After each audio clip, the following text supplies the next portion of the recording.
So we are in the middle of the speed read, the marathon of this whole section of Tanya, which this section describes the inner working and basically sets up the picture of how we are going to succeed, of how it's possible. What is the life of a Beinani? And again, Beinani means the best that the average human being can ask of themselves. That's the life of the Beinani. We described that the Beinani looks like a tzaddik because they never fail. Isn't that the best that a person can ask of themselves? However, he's not a true tzaddik because he does have urges to do the wrong thing, which a tzaddik doesn't have. And that's what makes the Beinani unique. He has impulses just like the most wicked people, but he never gives in. He always does the right thing. Okay. Now, in this chapter, the Alter Rebbe will describe to us different kinds of human beings that are Beinanis and their different degrees of struggle. Now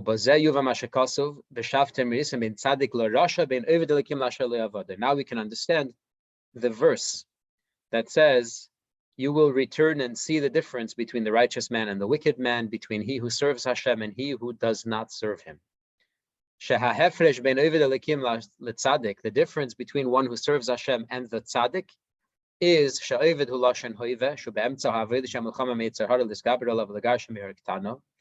Oived means I'm doing the work right now. I'm in the middle of it. Right now I'm fighting the great battle against my Yetzer Hara to overpower him and to expel him from the limbs of my body, from my mouth and my mind.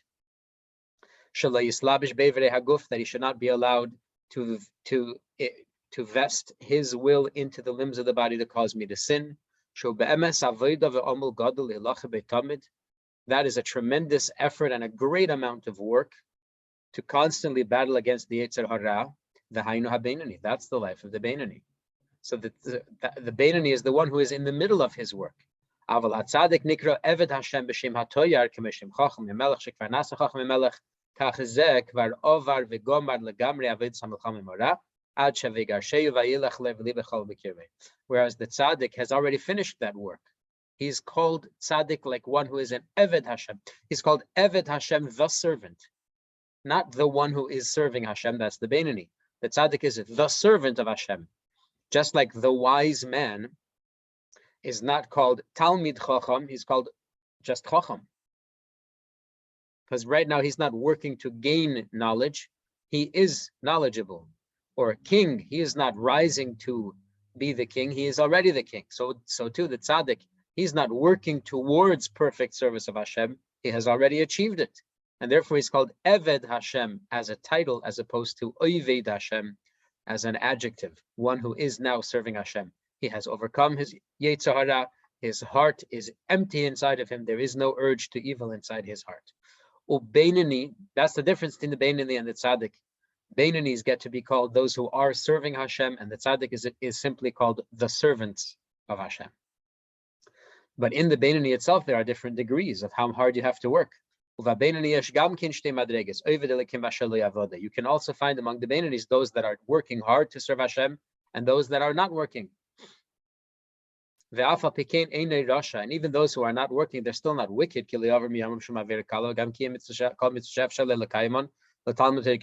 These are people who have never sinned and they have never committed even the minor sins, and they always fulfill the mitzvahs that come to their hands. They're always fulfilling their obligations. And as we learned from Rabbah, that the mouth of the Beinani never ceases from studying Torah when it's necessary, when it's appropriate. Ella, then why is he not a tzaddik? Then why is he not called Oived Elikim, one who is working hard to serve Hashem? We know why he's not a tzaddik, because he hasn't cleaned the evil from his heart. But then why is he not a Beinani? If his work, if his behavior, his conduct is impeccable, and he has a Yetzer Hara, that's by definition the Beinani. Why is he not called why is he not called one who is working to serve Hashem? That's because for him it's not hard. It doesn't require any battle against the evil inclination, to overwhelm the evil inclination.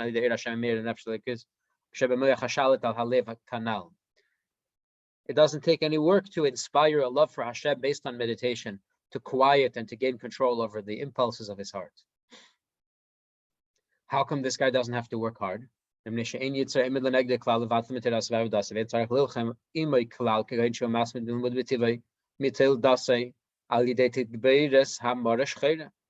one example is you have a guy whose Yetzer Hara doesn't interfere with his Torah study at all. He doesn't have to argue with him about Torah study. Why? Because by nature, he's a studious person. By nature, he's a cold kind of what do they call it? Whatever. He doesn't get excited about things. Yeah. So it's harder for him. It doesn't interfere with his Torah study. Such a person often won't have any lusts because, again, he's just a cold by nature. It's not bad. He's cold. He's not easily excited. This is a guy who doesn't find worldly things pleasurable, or worldly pleasure is interesting. Therefore,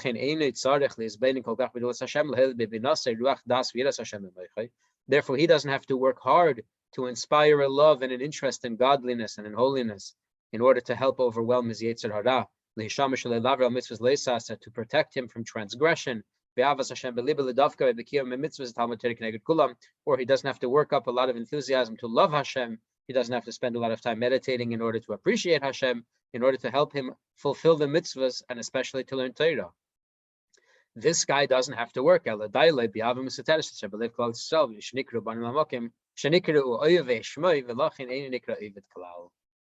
He lives by the natural love and attraction of a Jew to Hashem, and that's enough for him. And therefore, he is not called one who is serving at all, because it's not hard work.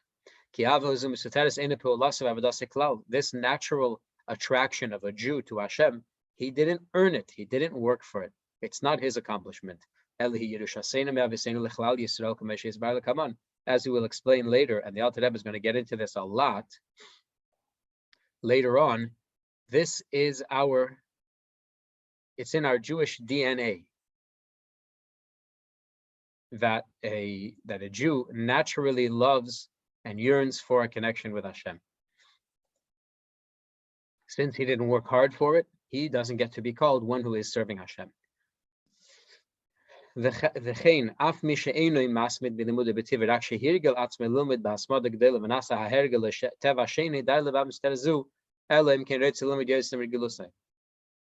same is true about a person who, although he's not by nature studious, but he's trained himself. From first grade, he trained himself to learn for 15 minutes at a time. And in second grade, he taught himself to learn for an hour at a time. And in third grade for longer, and so on and so forth, until by the time he's an adult, he's ready to learn a whole day and night, without any stop, because that's his habit, that's his nature. He has trained himself, he has adopted that habit.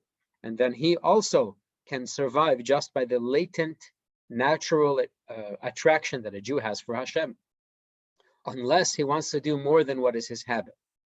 Now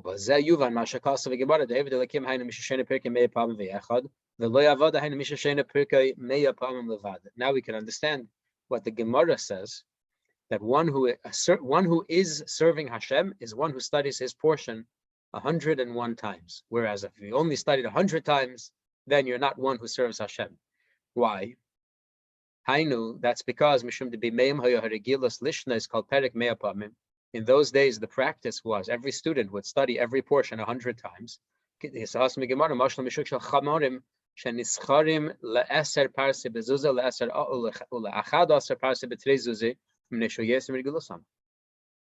Gemara there uses the analogy of the taxi company, the donkey taxi company. You would rent a donkey to go 10 miles, let's say, and it would cost you 1 coin. But if you wanted to go 11 miles, it would cost you 2 whole coins. Why is the 11th mile worth as much as all the previous 10 miles? Because 10 miles, the donkeys are used to going. The drivers are used to going 10 miles. You want to go 11 miles, you're breaking them out of their pattern. You're breaking them out of what they're used to do. And that's as hard for them. It takes as much energy for them to go that 1 extra mile as it does for them to go the regular route of 10 miles. So too with the student. If a person is comfortable, every day he studies 100 times, and today he studied 101 times, That one time, which is beyond what he is accustomed to, since his youth is equal in value to all the other times. And therefore, he gets to be called by the merit of that one extra review, one who is serving Hashem. Because in order to break your habits, that requires tremendous inspiration. And there's a lot to talk about we will talk about that when we get there. May Hashem in the slow and steady review.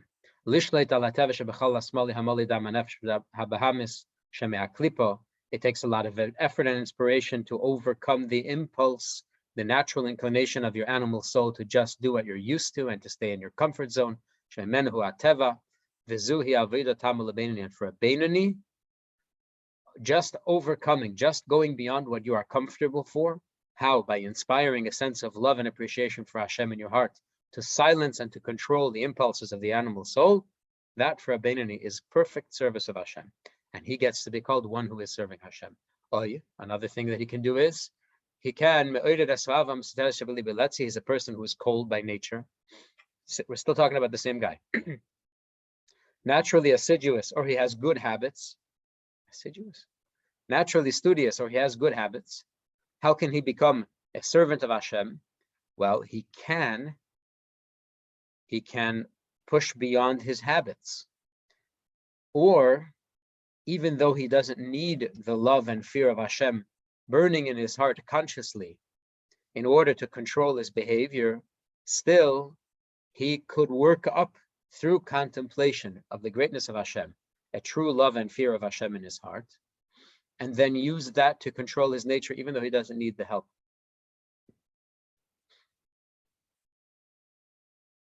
Because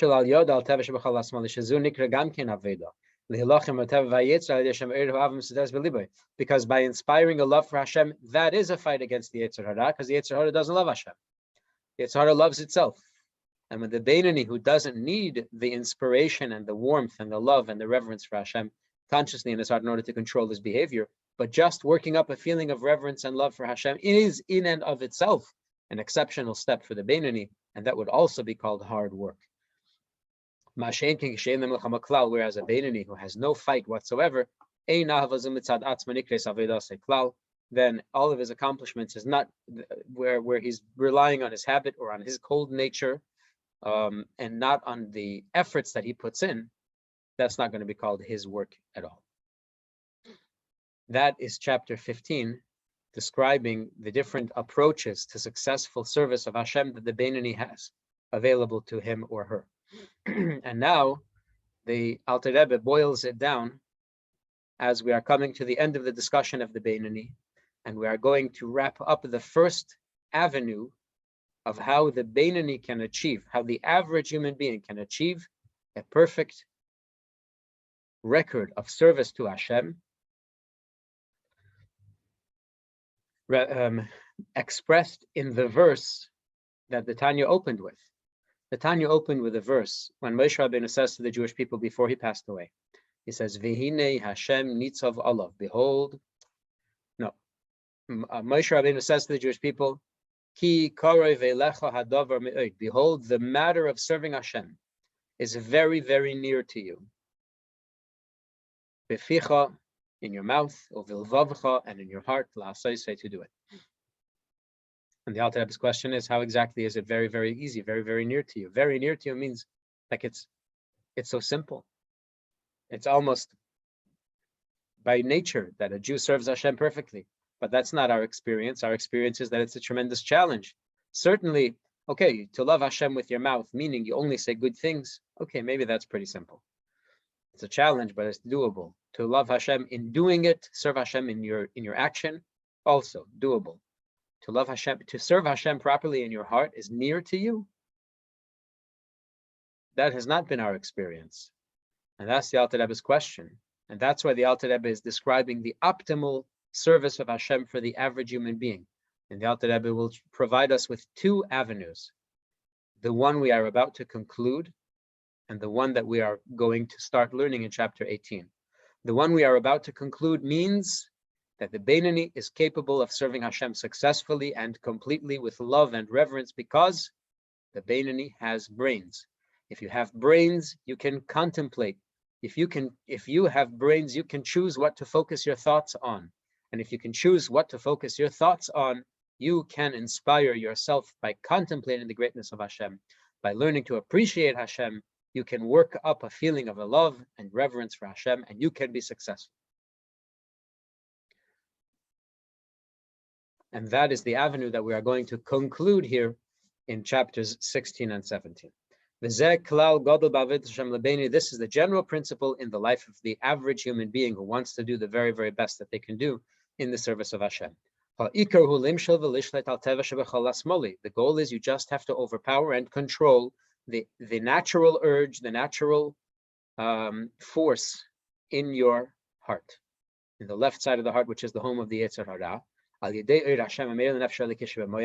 through the light of Hashem that radiates to the godly soul that's in your mind, and maintain control over your heart.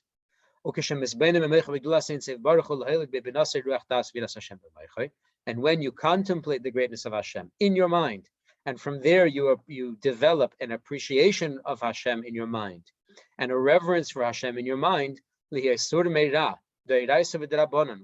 it leads you to avoid transgressions, be they biblical or rabbinical.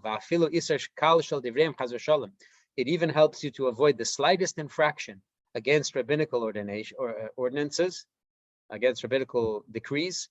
And maybe even you're successful in inspiring a sense of love in your heart, the emotional love, as in addition to the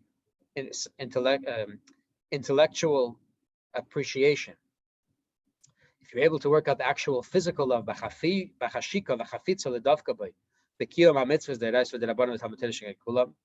will then translate into action, where you yearn for Hashem and you want to connect to Hashem through the fulfillment of mitzvahs and the study of Torah, which is equal to all the mitzvahs. And even that's it. That is the goal of the Beinoni. Use your mind, use your brain, use your intellect, use your logic. Focus on those ideas that inspire you to appreciate Hashem and to revere and honor Hashem in your mind. Focus on them long enough, it will create an actual emotional response to those thoughts, where your heart will actually fill with love for Hashem and reverence for Hashem. Translate that into activity, into action, never speaking, doing, or thinking what is against the Torah, and always speaking, thinking, and doing what the Torah requires. That's the goal of the Beinoni. That is the best that a human being that is average can ask of themselves, and that is in fact what the Torah asks of every average human being. There's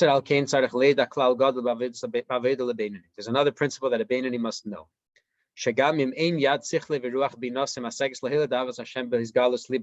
If you find that your brains, although you can work up a real sense of appreciation in your mind, but you cannot translate that into an actual visceral emotion in your hearts, it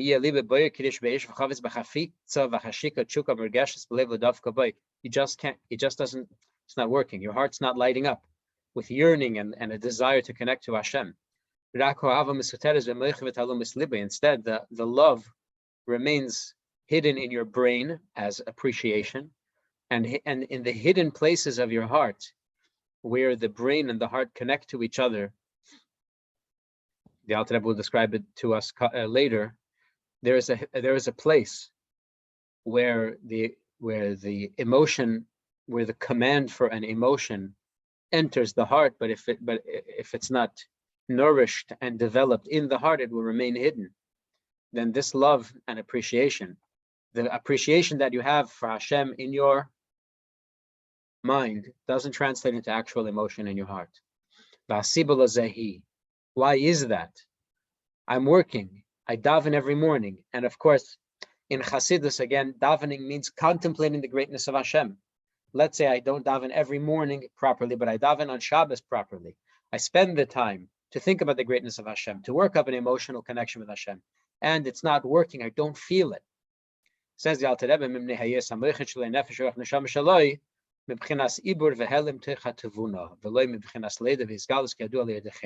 It is possible that your nefesh, ruach, and neshama come from the so-called ibur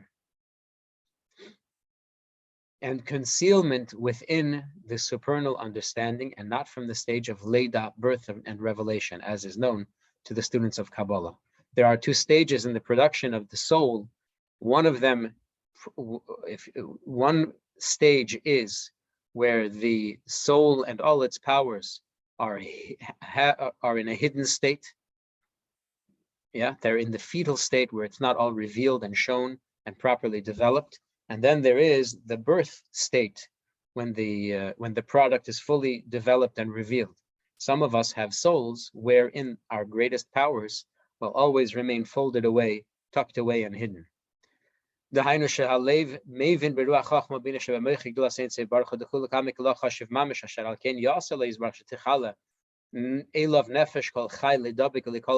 means that your brain understands. You have a proper appreciation, logically, intellectually, that Hashem deserves to be adored, that Hashem deserves to be loved and revered, and that it's worthwhile for your heart to yearn for a closeness and a oneness and a connection to Hashem.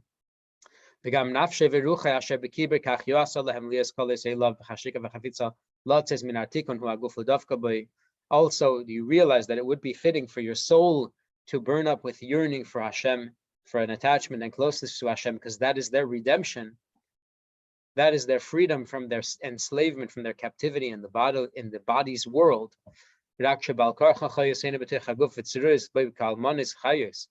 Because they are against their will, being locked away in a body that is so foreign to them. Leaving them in a place where godliness is far from their grasp and cannot be touched, which is heartbreaking for a godly soul, you can understand, unless they're going to be involved in the act of Torah study or mitzvah observance. And the way that Torah study or the performance of mitzvahs attaches the soul with Hashem, we described earlier. You know this in your mind. You know that Hashem is worth loving and revering, and that it would be good for your soul to yearn for Hashem. You know it.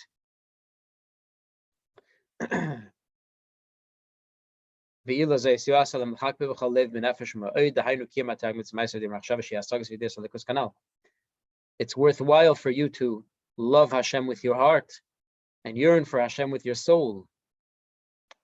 Then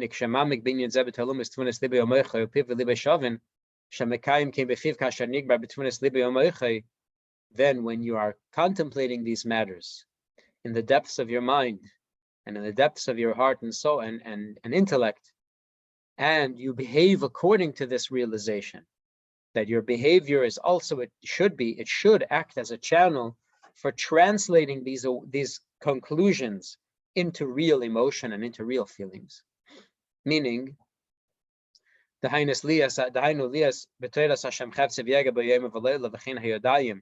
means your mouth and your heart are constantly involved in Torah study, and as well your hands as well.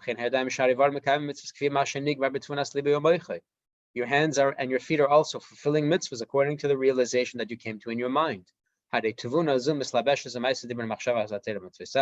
This awareness will be clothed, dressed into your Torah study, your prayer words, your thoughts, and your acts of mitzvah, to be the animating force behind that Torah study, and those mitzvahs to be the wings for them to fly up to Hashem. Exactly as if you had done that mitzvah or studied those words of Torah or uttered that prayer with proper emotional love and yearning and reverence for Hashem burning in an open way in your heart. As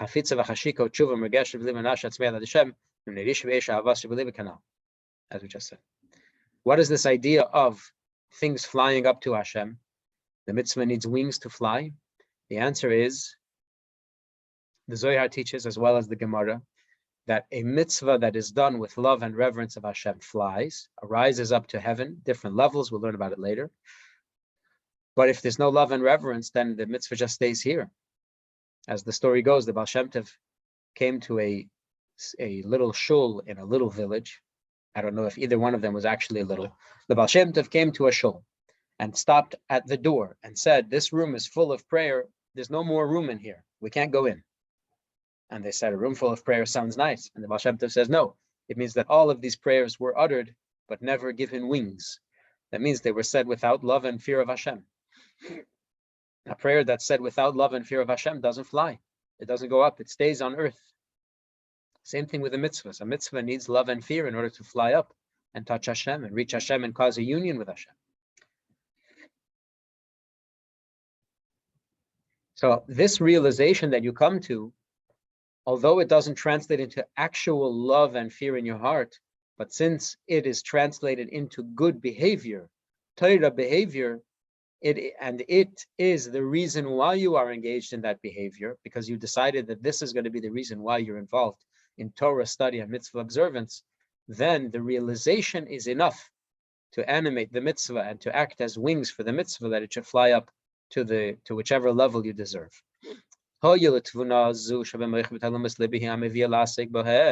Since it is this realization that led you to get involved in Torah study and mitzvah observance, if you had not contemplated this properly, you would not be involved in these actions. You would just be involved with your bodily affairs, with your own human needs, in your own human conduct, even if it is good and wonderful mitzvah behavior. But if you're doing it for yourself, that's not serving Hashem neither. For example, even the guy who naturally is studious, he studies because he loves to study, not because he's serving Hashem. This,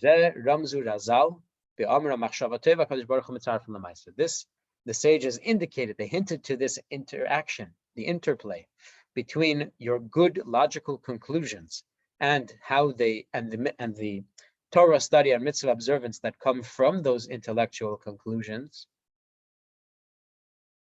and how the two interact with each other, how the thought of how Hashem is worthy of being served becomes connected to and animates the acts of service that you actually do for Hashem. The sages indicated this by saying, Hashem joins a good thought to a deed.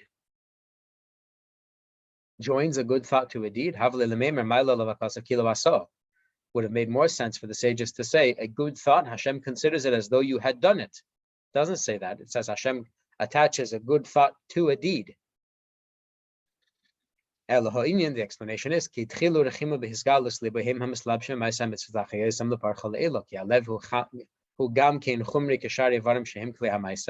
answer is that love and fear is that when it is revealed in your heart, is clothed in the mitzvah and animates it and gives it wings so that it can fly up, because the heart is also a physical thing, and therefore loving Hashem in your heart is an action, part of the physical world. It's just that it's more internal and deeper, and therefore it can animate and give life and vitality to the action. And therefore, because when your heart rate increases because you love Hashem, or your heart rate or the temperature of your body increases or decreases because you feel a physical love and fear for Hashem, that is on the level of action. That's a practical level, and therefore it can be paired with the physical action of giving the tzedakah or reciting the prayer or eating matzah, whatever the mitzvah is. But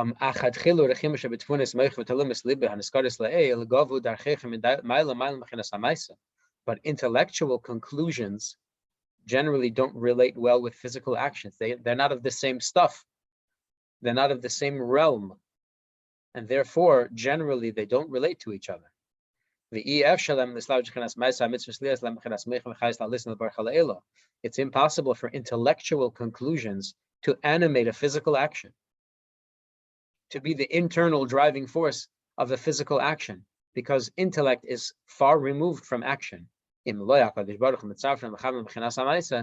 it not for the fact that Hashem himself takes this intellectual conclusion and attaches it to the act. These good conclusions, the awareness, the realization that Hashem deserves to be loved and deserves to be revealed, that's called machshava tova, a good thought. Why are they not called love? Because it's not your heart feeling the love. It's not your heart feeling the fear and reverence. It's just that it's, like we described, it's hidden away in your mind. It never translated into actual emotion. As is described in the Eitz Chaim and in the Zohar, the Tevuna Oisies Beinu Bas, Shehin Tchilu Rechimu.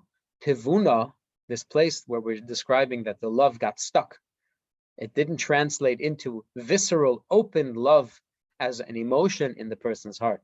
Instead, it's hidden away in the Tevuna of the person's heart. What is Tevuna? Ben and Bas, it's the love and fear. Sometimes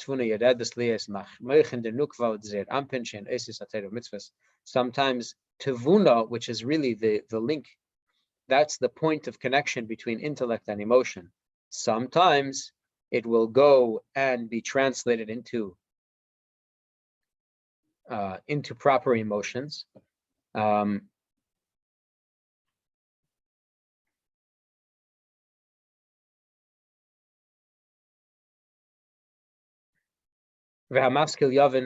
This is something that the studious will understand. Those who understand Kabbalah will understand this. Of course, we will come back to it in the next round of Tanya when we go slow and make sure we understand every word. For now, let's suffice with the translation. How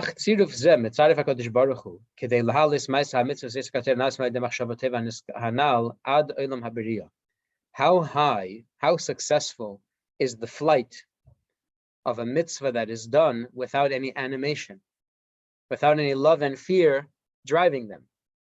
Instead, you just have this logical conclusion: Hashem deserves to be loved and Hashem deserves to be feared, and Hashem attaches that in his kindness to the mitzvah. How high can it go? As we will learn in other places, if you just do a mitzvah by instinct, then it rises only to the spiritual half of this physical world. If you do it with emotional feelings of love that are born directly because you're focused on the emotion, then it rises to the realm of emotion, which is a separate place. And if you contemplate the greatness of Hashem, and by that power you develop a love and fear for Hashem, then the mitzvah will rise up to the level of Bria, which is the realm of thought. These things we will discuss at length when we get there again. How high does this mitzvah go? You thought about the greatness of Hashem. You concluded that Hashem is worth loving, but you never actually felt it as an emotion. And the only reason that this conclusion is the driving thought, is the driving force behind your mitzvah, is because you decided coldly that you're going to do the mitzvah with this intention in mind.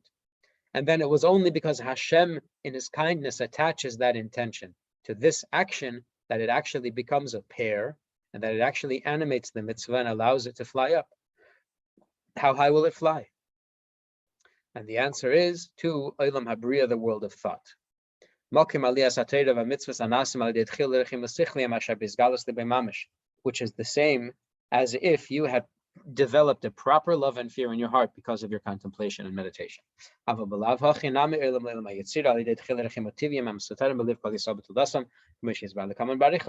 If, however, if it doesn't rise up that way, then at least it will rise to the realm of Yetzirah, because every Jew has an innate natural attraction to Hashem, hidden away in the essence, in the heart of every Jew, and this we'll describe at great length coming up.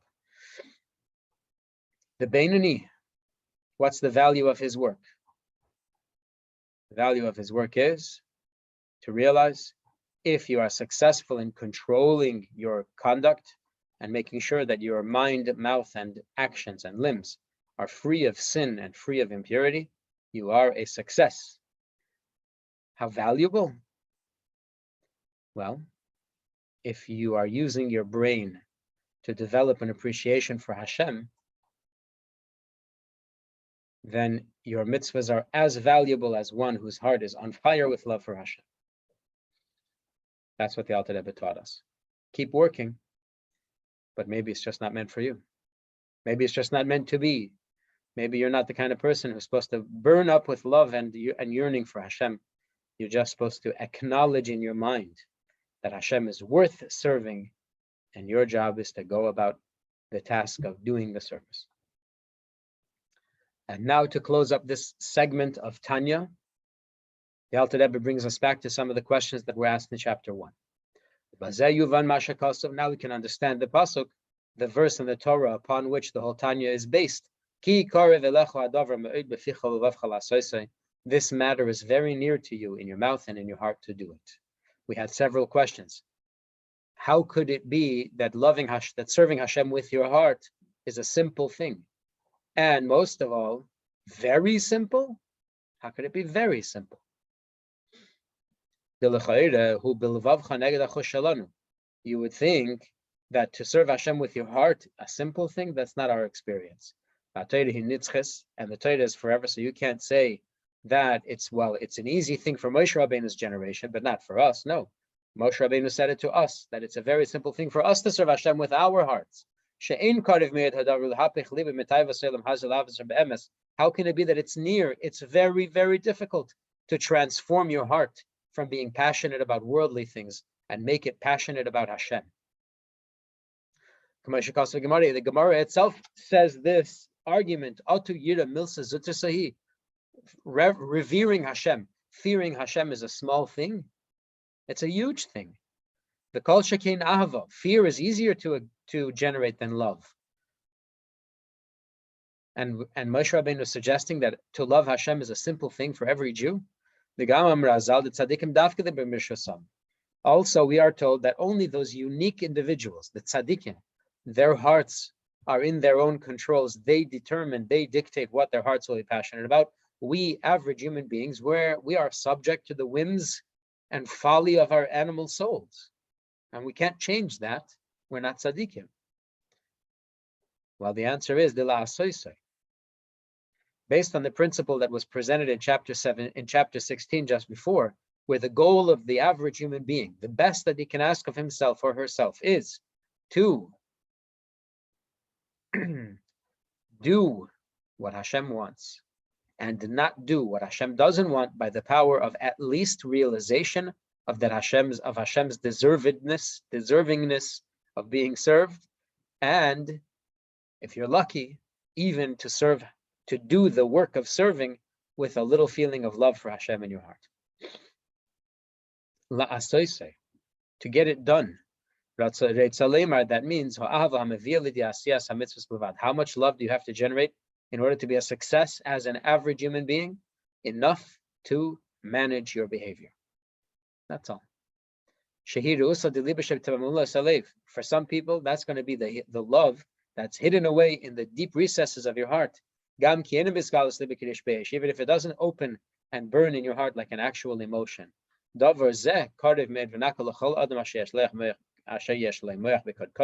Such an approach is very easy. It's available to every person who has a brain in his head. Because your brain is in your control, you can determine what you will focus on. And every person is capable of contemplating these holy things, the matters that bring about love and appreciation for Hashem. It's in your own control to contemplate those things, and how much and how long and how deep. When you use your brain to contemplate the greatness of Hashem,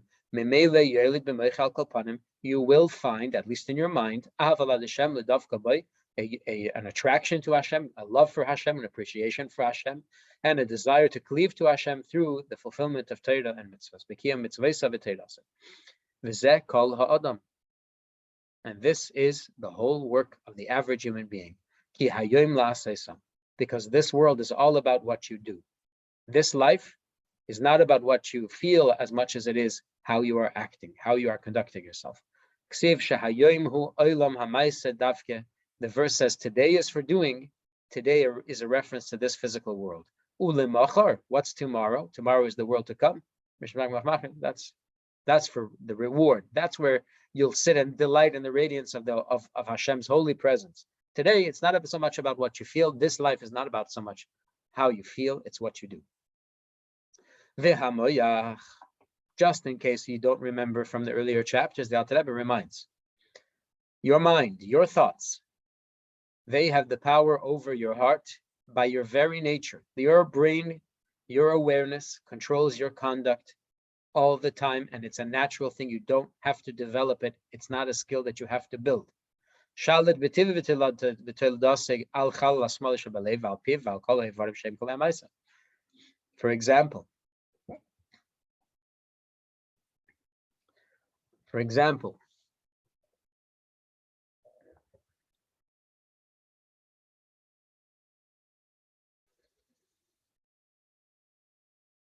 there are always thoughts in your mind that if there were no filter, would come right out and be destructive.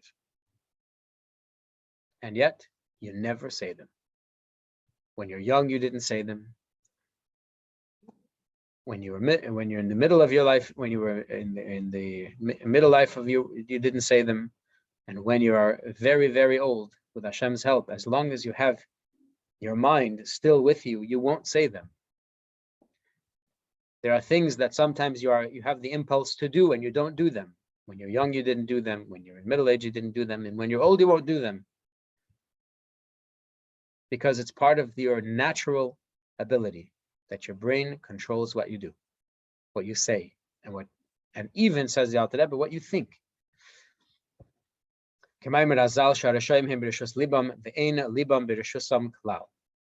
This is how the Beinoni lives, whereas the wicked, who have given away control of their bodies, their mouths, and their minds to the evil impulse, they have practiced being at the whim of their hearts. This is as a punishment for the enormity and the depth of their sin. When the Torah expects and demands that each of us average human beings should be the best that we can be, Torah is not talking to those Rishoim who have zero control over their behavior. Because they are halachically, they are, according to the Torah, considered as dead people. And Torah doesn't talk to dead people. Because in fact, until they will effect effectively a resurrection of the dead in themselves through a proper tshuva, the Torah has nothing to say to them because they're not capable of hearing it. Interesting to note that at the end of the discussion of the first path of the life of the Beinoni, meaning, like we said at the beginning of today's class, the Alter Rebbe is going to present us with two roads that lead us to the most successful life that an average human being could have. It's interesting to note that here at the end of the first path, as the Alter Rebbe is wrapping up this first segment of Tanya, describing how each and every one of us could and should be striving for the level of Beinoni, which means striving and trying to be the very best that we average human beings can be, the Alter Rebbe throws in this discussion about the Rasha and his tshuva. And the Alter Rebbe will go on for quite a few lines describing the tshuva. And the reason is because some of us say, well, I tried, it didn't work. I tried, it didn't work. Says the Alter Rebbe, the very first step for many of us is to leave the path of Rasha and adopt the path of Beinoni. And the first step in leaving the path of Rasha is tshuva. We have to wash ourselves off. We have to divorce ourselves from the foolishness of our past. A Rasha that says, I'm not succeeding in being a Beinoni, you have to realize that the Beinoni is a state of mind wherein sin is not an option. And that requires a tshuva. To go from mild Rasha to even the lowest level of Beinoni requires a tshuva. Tshuva means a rebirth, to leave the kind of person you were behind and to become a new kind of person. That includes the decision to not sin again. So let's read it again and now understand that the Alter Rebbe is talking to those of us who have not yet adopted the attitude of the Beinoni, but are thinking about it. The Alter Rebbe will describe to us the first step, because in truth,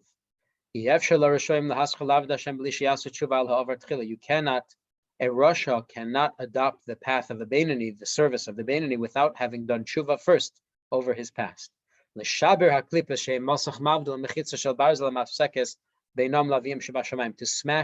the klipa, which is the iron curtain that separates between ourselves and Hashem. How do you break that klipa? By breaking your heart over in bitterness over the sins that you have done and the distance that it has caused between yourself and Hashem. As the Zohar describes, what is the best sacrifice to Hashem? A broken spirit. Leiv nishbar, which is a broken heart. What does it mean, a broken spirit and a broken heart? How is a broken spirit the same as a broken heart?